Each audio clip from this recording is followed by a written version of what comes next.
You know, it's been really rewarding to work with the Village students. I work mostly with data, so a lot of the times I don't work with students as much as I have at prior positions. So it's nice to be able to work one-on-one with students as well, and with other staff members that I normally wouldn't be as involved with.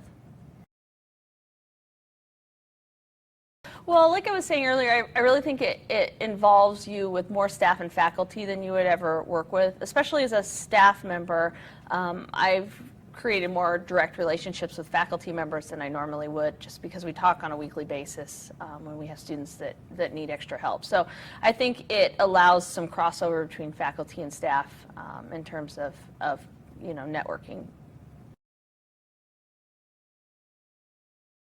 I guess the biggest impact I've seen in my students is their ability to ask for help and be willing to receive that help. Because when they first get here the first week or two of school, I get the idea that I'm kind of following them around and bugging them, and they're not really sure what I'm there for or what any of us are really there for. They're just going to go to class and go home and try to avoid us. And by the end of it, they're really actively engaged with you, and they understand what that relationship, what they can get out of that relationship, and how it's going to help them going forward. So I think really that turn in how students think of us, and then hopefully how they think of all of the staff and faculty that work here.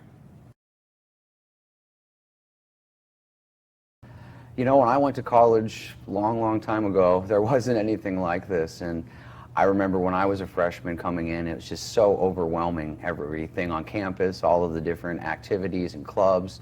I didn't even know where to look or where to start. And having something like this and seeing these people that are in my village, seeing them succeed and grow together as friends and as students, they're succeeding because of the Village Project and because of the camaraderie and the friendships and relationships they've built.